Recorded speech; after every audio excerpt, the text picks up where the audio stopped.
Iran ಬಂದರಿನಲ್ಲಿ ಸಂಕಷ್ಟಕ್ಕೆ ಸಿಲುಕಿದ್ದ ಭಟ್ಕಳ ಮೂಲದ ಯುವಕ ಯಾಸಿನ್ ಬರೋಬ್ಬರಿ 19 ತಿಂಗಳುಗಳ ಬಳಿಕ ಕೊನೆಗೂ ತಾಯ್ನಾಡಿಗೆ ಮರಳಿದ್ದಾನೆ. ಮಂಗಳವಾರ ಇರಾನ್ನಿಂದ ಹೊರಟು ಇಂದು ಬೆಳಗ್ಗಿನ ಜಾವ ಬೆಂಗಳೂರಿಗೆ ಬಂದು ಅಲ್ಲಿಂದ ತಮ್ಮ ಊರಾದ ಭಟ್ಕಳಕ್ಕೆ ತಲುಪಿದ್ದಾರೆ.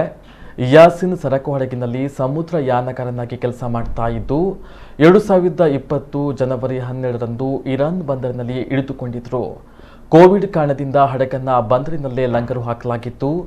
ಹಡಗು ಮಾಲೀಕರ ನಡುವಿನ ವಿವಾದದಿಂದ ಯಾಸಿನ್ ಶಾ ಇರಾನ್ ಬಂದರಿನ ಚಾಹಬಾರನ್ನ ಡಾಕಿಂಗ್ ಪ್ರದೇಶದಲ್ಲಿ ಕಠಿಣ ಜೀವನ ನಡೆಸುವ ಪರಿಸ್ಥಿತಿ ಎದುರಾಗಿತ್ತು. ವೇತನವನ್ನ ಪಡೆಯದೆ ಯಾಸಿನ್ ಸಂಕಷ್ಟ ಅನುಭವಿಸಿದ್ರು. ಇರಾನ್ಗೆ ಕರೆದೊಯ್ದ ಮುಂಬೈ ಏಜೆನ್ಸಿ ಕೂಡ ಈತನನ್ನ ನಿರ್ಲಕ್ಷ್ಯ ಮಾಡಿತ್ತು. ಪರ್ಷಿಯನ್ ಭಾಷೆಯಲ್ಲಿ ಒಪ್ಪಂದ ಪತ್ರ ಸೃಷ್ಟಿಸಿ ಯಾಸಿನ್ಗೆ ಮೋಸ ಮಾಡುವುದಕ್ಕೆ ಪ್ರಯತ್ನಗಳು ನಡೆದವು. ವಿಮಾನದ ಪ್ರಯಾಣದ ಟಿಕೆಟ್ ನೀಡುತ್ತೇವೆ, ಭಾರತಕ್ಕೆ ಮರಳಿ ಎಂದರೂ ವೇತನ ಪಡೆಯದೆ ಹೋಗುವುದಿಲ್ಲ ಎಂದು ಯಾಸಿನ್ ಎಂದು ಹಠ ಸಾಧಿಸಿ ಫೋರಂ ಬಳಿ ತನ್ನ ಕಷ್ಟವನ್ನು ತೋಡಿಕೊಂಡಿದ್ರು.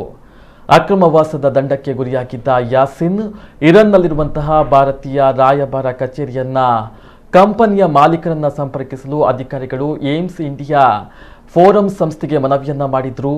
ಈ ಹಿನ್ನೆಲೆಯಲ್ಲಿ ಫೋರಂ ಸ್ಥಾಪಕ ಅಧ್ಯಕ್ಷ ಸಿರಾಲಿ ಶೇಖ್ ಮುಜಫರ್ ಅಲಿನ ಏಜೆಂಟರು ಹಾಗೂ ಹಡಗು ಮಾಲೀಕರ ವಿವರವನ್ನ ರಾಯಭಾರಿ ಕಚೇರಿಗೆ ನೀಡಿದ್ರು.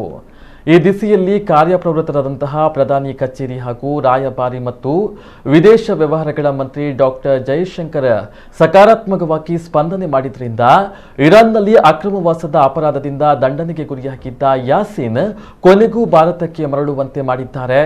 ಯಾವುದೇ ಅಧಿಕೃತ ಒಪ್ಪಂದ ಇಲ್ಲದೆ ಕೆಲಸಕ್ಕಾಗಿ ವಿದೇಶಕ್ಕೆ ಬರಬೇಡಿ, ಅದರಲ್ಲೂ ಇರಾನ್ ಹಡಗಿನ ಕೆಲಸಕ್ಕೆ ಬರಲೇಬೇಡಿ, ನನಗೆ ಮಾತ್ರ ದೇಶಕ್ಕೆ ಬರಲು ಸಹಕರಿಸಿದ ಪ್ರಧಾನಿ ಮೋದಿ ಹಾಗೂ ಏಮ್ ಇಂಡಿಯಾ ಫೋರಂನ ಅಧ್ಯಕ್ಷ ಶಿರಾಲಿ ಶೇಖ್ ಮುಜಾಫರ್ ಹಾಗೂ ಸದಸ್ಯರಿಗೆ ಧನ್ಯವಾದಗಳು ಎಂದಿದ್ದಾರೆ. ಸುಮಾರು 600 ದಿನಗಳಿಗಿಂತಲೂ ಹೆಚ್ಚು ಕಾಲ ಇರಾನಿನ ಬಂದರೊಂದರಲ್ಲಿ ಭಾರತೀಯ ನಾವಿಕನಾಗಿರುವ ಯಾಸಿನ್ ಶಾ ಎನ್ನುವಂಥ ವ್ಯಕ್ತಿ ತುಂಬ ಸಂಕಷ್ಟವನ್ನು ಅನುಭವಿಸ್ತಾ ಇದ್ದ, ಸಿಲುಕೊಂಡಿದ್ದ. ಆ ವ್ಯಕ್ತಿಯನ್ನು ಏಮ್ ಇಂಡಿಯಾ ಫೋರಮಿನ ಪರವಾಗಿ ಶಿರಾಲಿ ಶೇಖ್ ಮುಜಫರ್ ಅವರು, ನಮ್ಮ ಭಟ್ಕಲ್ ಕಮ್ಯುನಿಟಿಯ ಯೂಸುಫ್ ಬ್ರಹ್ಮಾವರವರು, SM ಅಫ್ಜಲ್ ಅವರು, ಸರ್ಫರಾಜ್ ಜಿಕಾಕು ಅವರು ಈಗಾಗಲೇ ವಿದೇಶಾಂಗ ವ್ಯವಹಾರಗಳ ಸಚಿವಾಲಯದ ಜೊತೆಗೆ ಸಂಪರ್ಕ ಮಾಡಿ, ಭಾರತೀಯ ಪ್ರಧಾನಮಂತ್ರಿಯವರ ಕಾರ್ಯಾಲಯಕ್ಕೆ ಸಂಪರ್ಕ ಮಾಡಿ ಈ ನಿಟ್ಟಿನಲ್ಲಿ ಸಾಕಷ್ಟು ಪ್ರಯತ್ನಗಳನ್ನು ಮಾಡಿದ ನಂತರ ಇರಾನ್ ದೇಶದ ರಾಯಭಾರಿ ಜೊತೆಗೆ ಮತ್ತು ಇರಾನ್ ದೇಶದ ಸರ್ಕಾರದ ಜೊತೆಗೆ ಭಾರತ ಸರ್ಕಾರ ಸಂಧಾನ ಮಾಡಿದ ನಂತರ ಏಮ್ ಇಂಡಿಯಾ ಫೋರಮಿನ ಪ್ರಯತ್ನದ ಫಲವಾಗಿ ಇವತ್ತು ಈ ಪ್ರಕರಣ ಸುಖಾಂತ ಕಂಡಿದೆ.